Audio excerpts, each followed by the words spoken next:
Možno? Okay, let's get started. I have lots of content. That's my style, so I'll barely make it in this time. So I have lots of interesting stories to share from my career, but I'll share the punchline first. So the point of this is not a marketing presentation. It's not about how I'm going to sugarcoat the universe. The idea here is to share a set of stories from my experience. And the main thing, the punchline is basically every single situation can be viewed from multiple different angles. Every situation can potentially be an advantage or disadvantage, strength or weakness. So if there's one thing to take away from this presentation, it's this, basically. Life is beautiful, but it can also be complicated. So a couple of disclaimers. As I said, it's not a marketing presentation. I spent my entire life at Microsoft and now last year and a half at Databricks. It's not Microsoft presentation. It's not Databricks presentation. It's Dragan T presentation. Some of the diagrams and things look like Databricks materials, not because I'm pitching Databricks, but because this is what I believe in. What is the value of this presentation? A lot of the things that I'm going to show are the things that you've heard, right? The value that I'm adding here is I've seen these things firsthand. I was in the trenches with the troops when we were solving some of these problems. And so that's the value that I'm adding is these are firsthand stories, okay? So before I get going, I have to convince you that I have some value to offer, right? So who am I? Why is my story actually interesting? I think I did a lot of interesting things in my career, right? So if I can, kind of split my life in interesting periods, the first third here, made in Belgrade, initial kind of 18 years, and then I went to the US, second third of my life in the US. That's where I got the job at Microsoft, and then the last third here in Belgrade, building the Microsoft Dev Center, and now building the Databricks Dev Center. So, in this period, what are some of the things that I did which are interesting or where I contributed, right? So if you look at Azure Data Platform and you look at SQL Server, which is the crown jewel of Azure Data, a lot of some of the most important innovations were actually built here in Belgrade. You look at the gentleman before me talked about a lot of intelligence in Azure and all of that. First efforts in building some of this intelligence in the data platform were actually done here in Belgrade by the folks in my team, okay? And now, last year, I started this Databricks journey. 3 of us started a local office. We're building a dev center, and only a year into this journey, if you're using Spark, all of the Spark SQL surface area extensions, they're built here in Belgrade, made in Serbia. The folks in the US were very happy to see us become part of their team, and they transferred a very critical part of Databricks platform here into Belgrade. So I hope I convinced you that I have a few things to offer. So my presentation is basically in 3 sections. First, basically a few lessons from data, because I'm mainly a data guy, and then data science and other parts, AI guy. So data, then a little bit about data science and AI, and then a few general lessons that I think are useful to everyone. So database systems is the most beautiful area in computer science. And I spent my entire life in database systems. So it is kind of biased point of view, but I think I have a valid argument. So what is the argument? This is a block diagram of an engine, right? It could be DB2, it could be Oracle engine, it could be SQL Server. To some degree, also Databricks engine looks like this. And so you look at this, I copied it off the internet, it's probably 30 years old. So it hasn't really changed that much. But what is interesting about this? If you take a look at each one of these boxes, you have a piece of computer science, a fundamental part of computer science in one of these boxes. So let's assume for a second you want to be a compiler guy. What is the best place to do compilers? If you ask me, the best place for compilers is actually in databases. Why? Typical compiler person, you go, you get some code, you generate the executable, and you have finished your job, right? In databases, you create a query plan. The query plan has to execute, has to coexist with other query plans.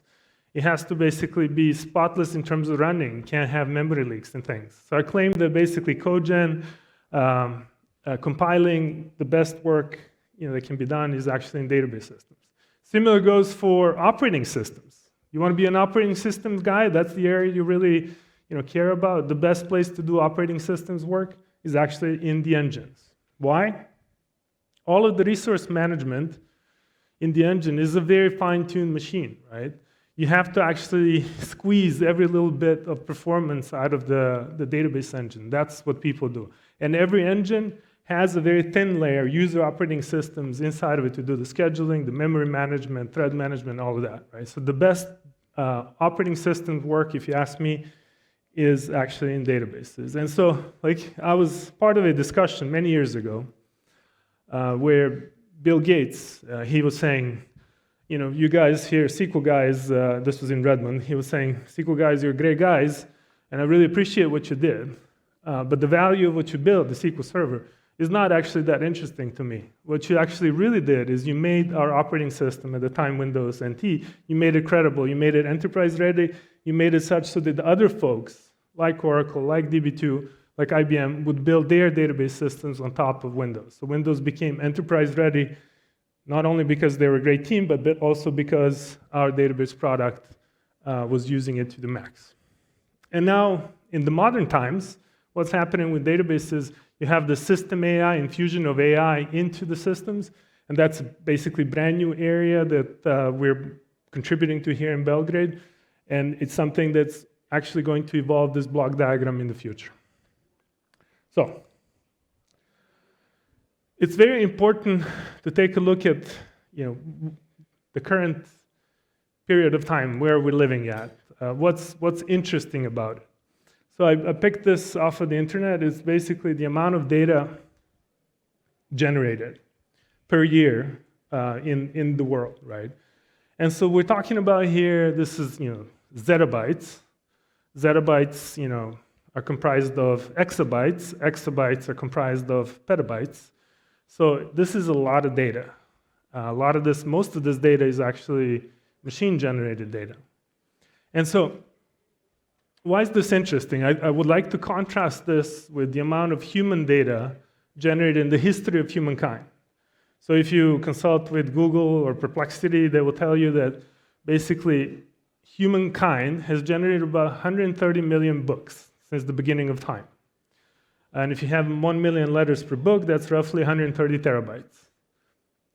If you take a look at other forms of knowledge, maps and artwork and all of that stuff, you may push it to 50 petabytes. So compare 50 petabytes to all of these zettabytes that are getting generated every year. So our knowledge in the history of the humankind is basically several orders of magnitude smaller than what's being generated every year in our industry.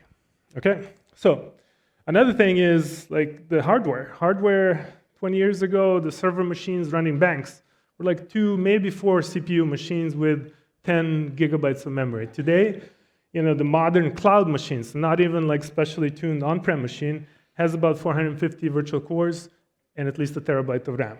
Right? So the explosion of hardware. And so when you have explosion of data, explosion of hardware, what you have is also explosion of compute required to analyze this data. So this is basically the number of VMs launched by Databricks. The y-axis is proprietary, so it's not there, but it's in millions of VMs per day. Okay, so this is the demand for Databricks compute. And it's not just Databricks, right? All of the cloud vendors are exploding in usage. So to make sense out of all of that data, you need to build what kind of systems? So the systems you need to build, they need to be reasonably intelligent. The performance of these systems has to be really good out of the box. The systems have to be relatively simple to use. Why? Because there's just not enough humans to process all of that data. You need very approachable and performance systems to analyze all the data. Moving on. Now we're getting a little bit into database territory, but this is very important. So traditional enterprise looks like this. So you have tons of different systems. You have data warehousing system, you have an OLTP system, you have some BI, you have OLAP system sitting there. bunch of CRM systems, everything, right? So, and each one of these systems has metadata, right? And so traditionally speaking, this metadata is small. Like, for example, for OLTP systems, metadata is small. You load it in memory, you cache it there, and that's about it, right? Like, it's not a very interesting area. You need metadata to operate, but in general, like, not much interest there. What's very interesting, what has changed over time, is that metadata for analytical systems, especially modern analytical systems, is huge. So an example, at Databricks, we had a situation where metadata for one table was 1 terabyte, close to 1 terabyte big. Why? Because if the table is comprised, table which is in the lake, is comprised of hundreds of thousands of files. All of those paths and file names comprise the table, and that's your metadata. So what happens is, solving the problem of metadata for modern companies, analytical companies like Databricks, has been there since the beginning. And solving the problem of metadata, what we realized, solving the problem for metadata for us, actually presents a great opportunity, because if we can solve the problem of metadata and then centralize this metadata, meaning use cataloging systems that can organize the lake, then what you can have is, you can have this beautiful situation where all of these engines, there were disparate engines, everyone doing their own thing, can actually coexist. So, since the beginning of database systems, there has always been this debate. Should I use one system that has all of these different characteristics? Meaning, for example, do I need a system that does OLTP, analytics, HTAP, all of these in one system? Or should I use each individual system separately, right? Best of breed kind of thing. And the typical argument has been, let's build stuff in one engine if we can, because then we don't have to worry about, moving the data, we don't have to worry about credentials and all of those things. However, in this new modern world, if metadata is centralized and organized in a catalog, then you can have the best of the both worlds. You can have each individual engine, which provides the best performance for a particular scenario, coexisting with other engines, because other engines will sync through this metadata layer, and the data is shared in the lake. So we're living in a very interesting times. I think next few years are going to be very exciting for database engines. And so I wouldn't be a database guy if I didn't mention performance. Most of the work that we do, it's all about performance. And so why is performance a tricky business, right? Well, first of all, there's all of the engineers, they believe they're like the smartest people in the universe, right? And convincing an engineer that he or she made a bug that caused the performance issue is actually not easy, right? So there's human issues, and then there's other humans involved, performance engineers. These are probably the most capable people in database teams. Why? Because they have to understand end-to-end how a system is designed, and not only designed, but they actually have to be able to spot problems that other people created. And then finally, what makes it like super tricky is basically you need tons of infrastructure to make sure that end-to-end performance does not degrade. So I'll give you an example. So let's say you have a benchmark, and on that benchmark, one of the queries, the performance measurement tool basically told us that the query is off by 0.5%. Is this a regression, or it's actually some sort of fluctuation in the system? So in order to get performance right, we have to build all kinds of back-end systems that measure, track, do inspection, interpolation, extrapolation, to actually fully understand the performance. And so I would say that winning the performance benchmarks is super hard, and then staying on top of the benchmark wars, it's even harder. It's kind of like Novak Djokovic staying #1 for a very long time, that hard. Okay. So I'm not going to talk anymore about databases. I'm going to get into a territory which is slightly different, and that's data science and AI. And I will actually open with a controversial subject, right? So, everybody's talking about AI. It's like the most talked about subject out of all the subjects in the world, right? And so, a fewer number of people is actually using AI systems, but nowadays, everybody almost is using AI systems. Even fewer number of people are building AI systems, and just a very few people are on the forefront of AI research, folks who are actually generating the future, right? So what is the point here? I think it's very important to listen to the hype, because a lot of times hype turns into reality, but I think it's very important to have your own opinion around what is actually going on. And how do you figure out what's actually going on?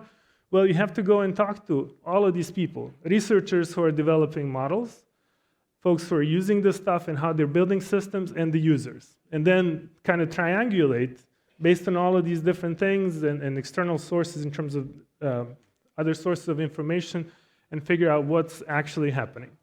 Just to illustrate how small number of folks is actually developing these models, at Databricks, right, which is a very technical organization, only about 15 folks were used to develop DBRX open source model, which at the time was the best open source model for about 2 weeks until Meta came with a new version.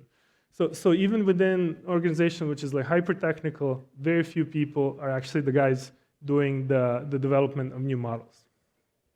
And there's a lot of hype of how, like the previous colleague would disagree with what I'm about to say.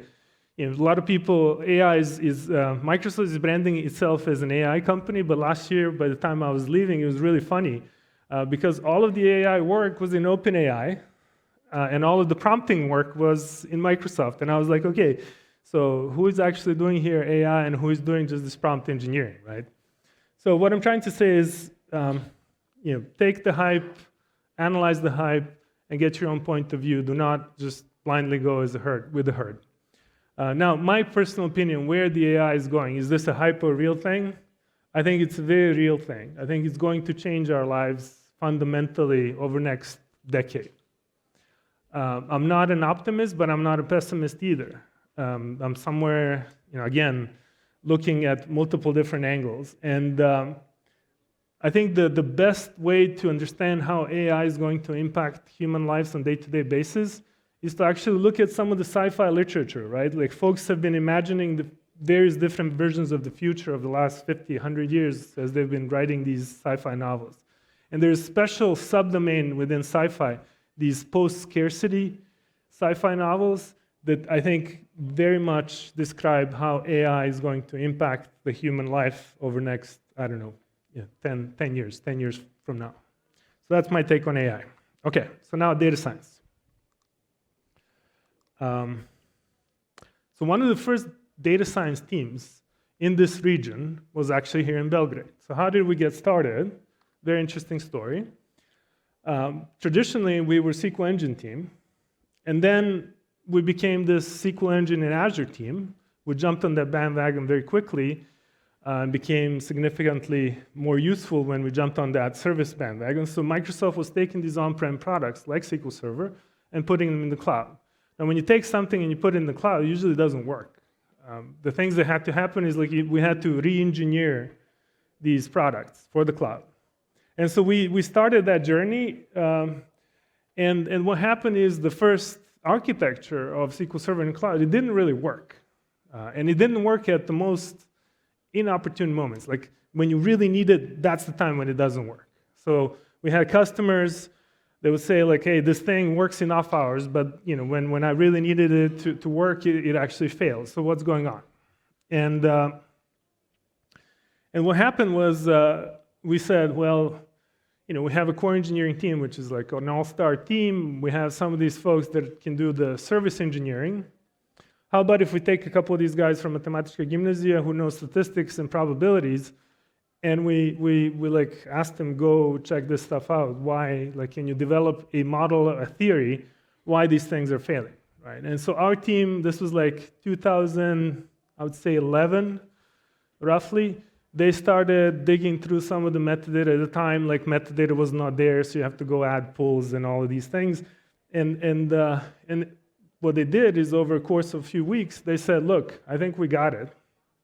We have this noisy neighbor problem. Basically, the system does this overbooking, and when multiple people start, hitting the system at the same time, we can see where basically everybody fails. Like the system stalls because you have this noisy neighbor. You don't have isolation. So we wrote a paper. We published the paper internally, and this was like a huge news. it led to a re-architecture of Azure SQL at the time. And what happened is our team suddenly became not just one of the engineering teams, but became one of the best engineering teams. So what did I do after that? So when you have a cake, and it's a very good cake, then you take another piece of cake, right? So I said, hey guys, why don't we build a data science team? The first few folks, they were not even called data scientists, but like I heard of data science, I did a little bit of research, and I said, why don't we build a data science team? And the folks in Redmond were like, yeah, what a great idea, you guys kick ass. So we hired some people, and we sold them this beautiful story, how they're going to change the world by analyzing these traces, by creating super beautiful AI models, and just basically will just make our system more reliable, more secure, and more performant. And so what happened, it was actually a complete failure. So why was it a failure? Well, because we sold people the story, which is beautiful, but in reality, a lot of data science is actually grunt work, right? So you have to go, find the data. Data is usually not there. So you have to go like, okay, let's add more telemetry. Then you have to add, the pools. And then what you do, you actually have to clean the data. You spend all of this time cleaning the data so that in the end, you can do the science. And so the data science profession is still beautiful. It's just we didn't know about how things were working at the time. We had to reboot the efforts in our second iteration of data science. When we had the right expectations, the right way of doing things, embedding data scientists in the team, and actually solving some real business problems, things started moving faster. So that's our journey on data science. So in the spirit of the data science, I want to talk a little bit about the tail. So the usual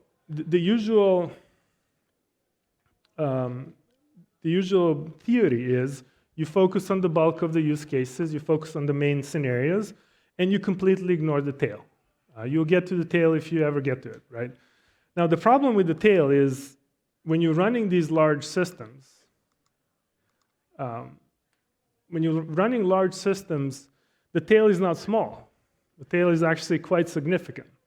So here's a stylized example where, hey, 1 billion queries can translate into 1,000 tickets per day if customers are paying attention and their system is failing, right?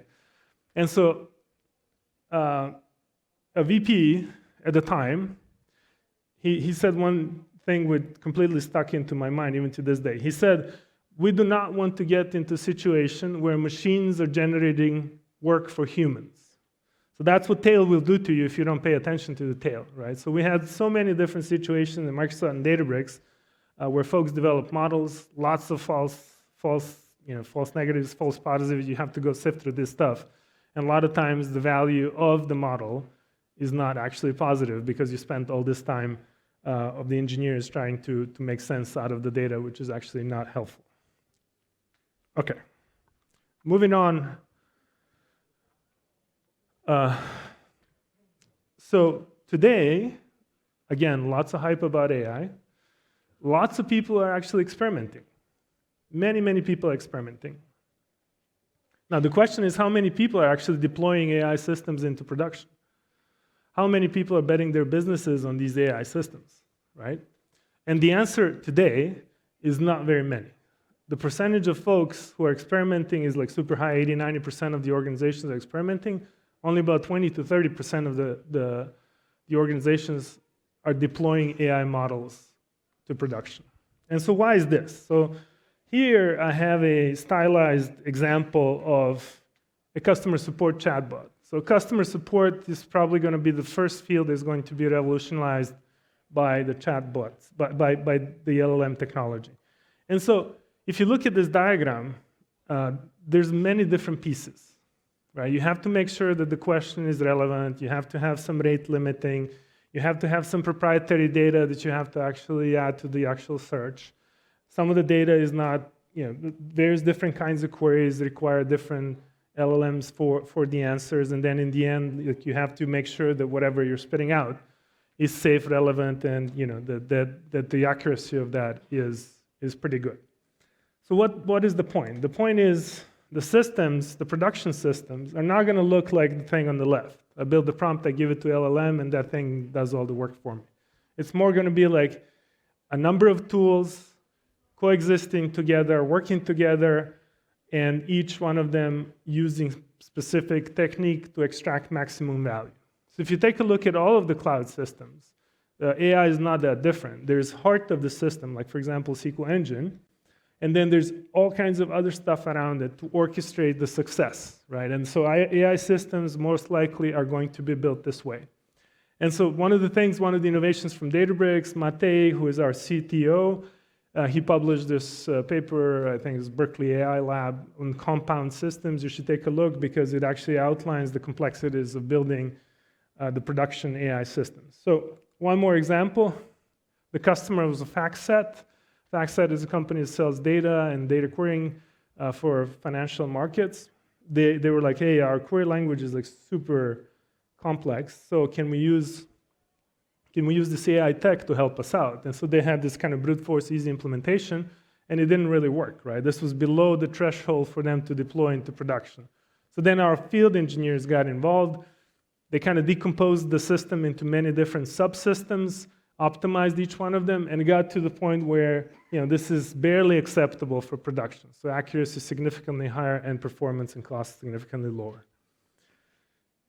Okay, so that's my story on data science and AI. And so now I'm going to go into some of these general lessons, right?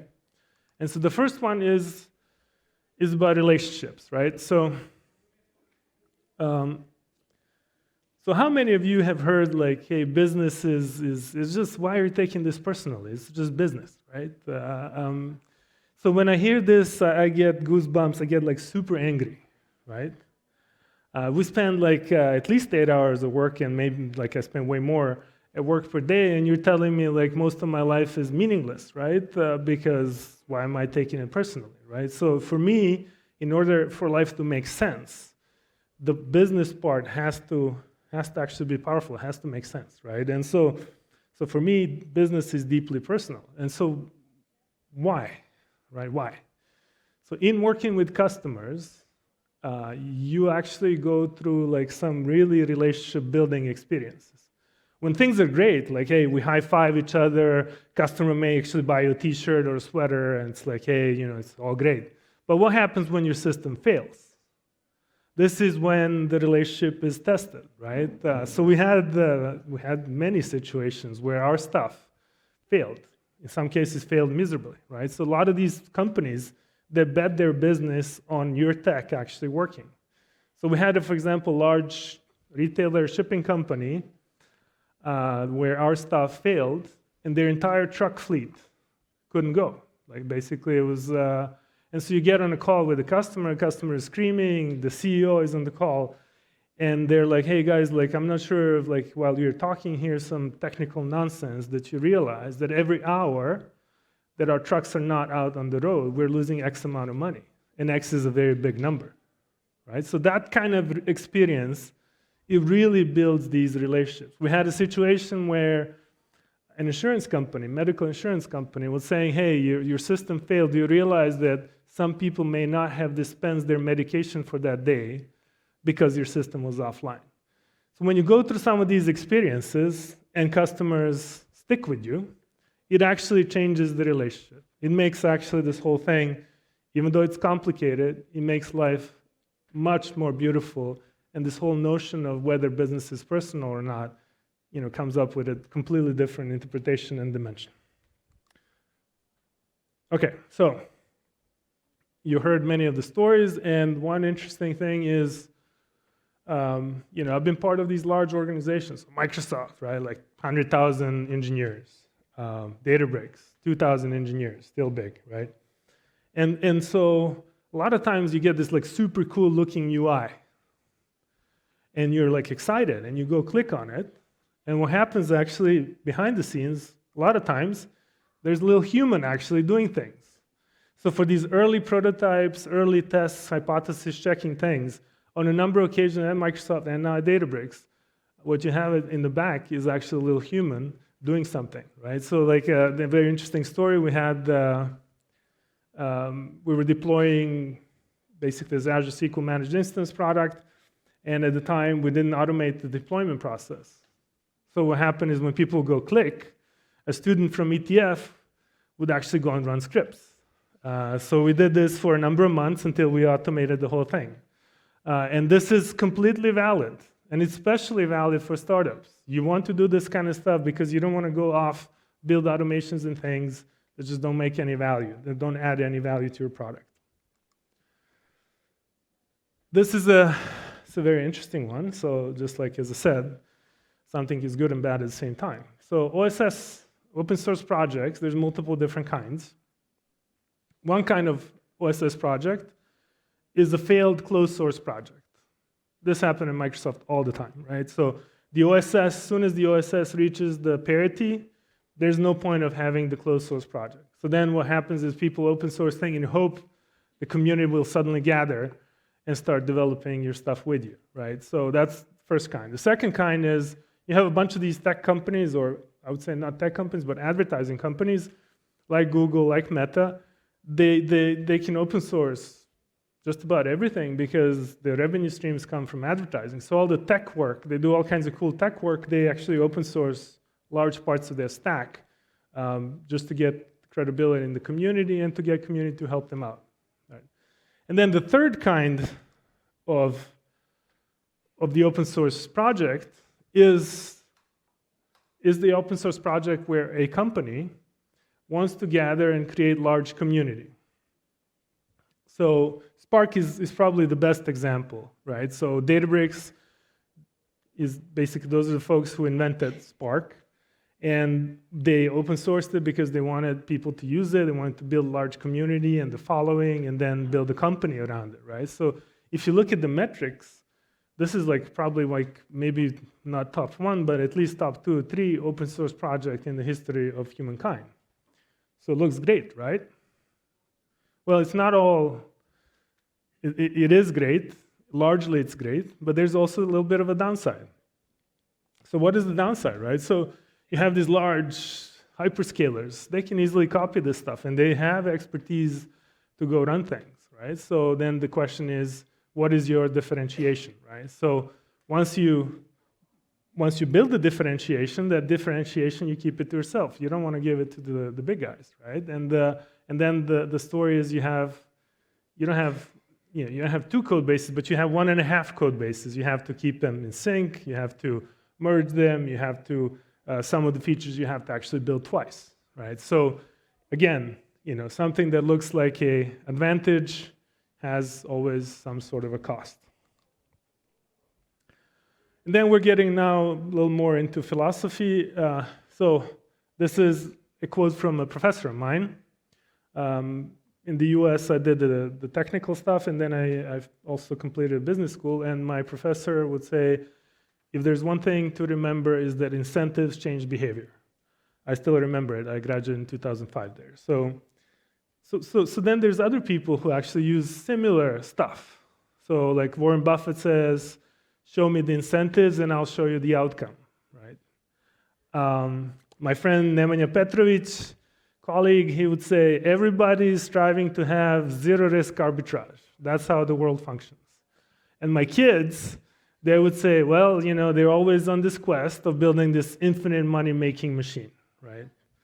So the point of the story here is we live in a system, economic system, which is self-optimizing.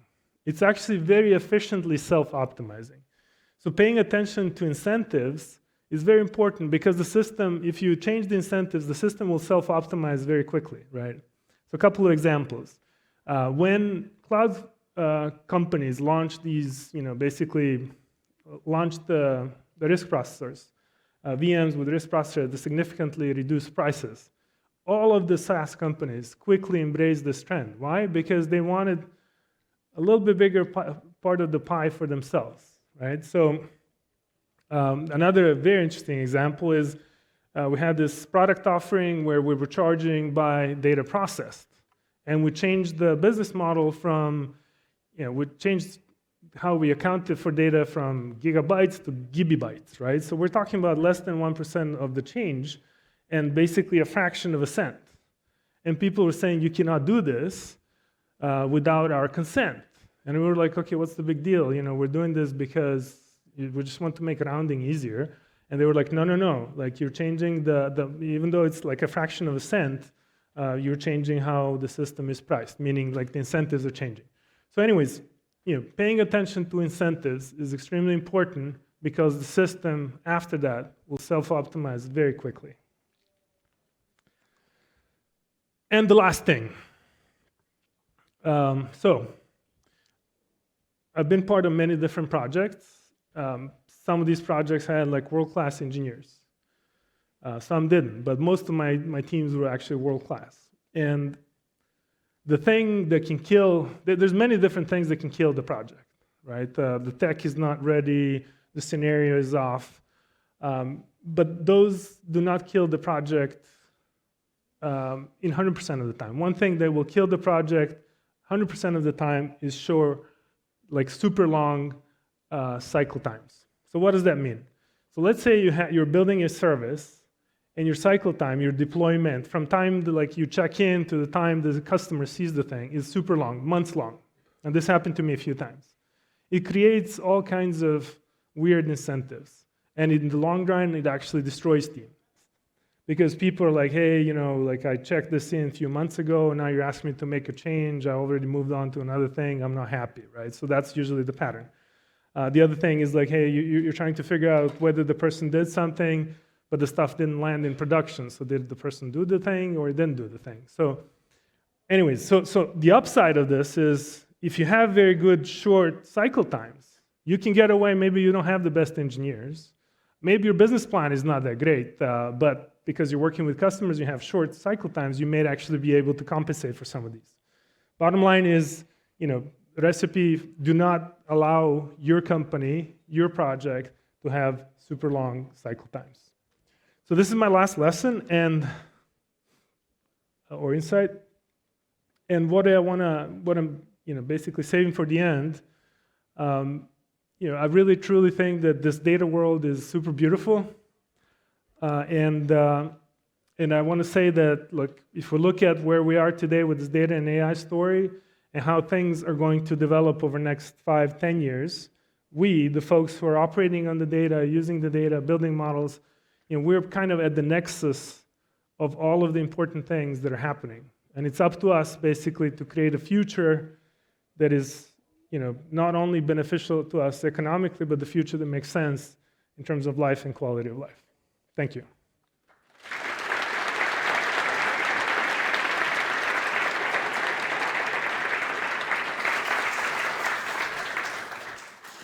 Actually, I was going super fast, so we have... No, we still have time for questions, please. If there's any questions, I'll entertain the questions. Yeah, there is a question. Just please wait for the colleague to get the microphone to you. Thank you. I have a question to your last, about time cycles. So I guess quite often this is very applicable for engineering, but what about research?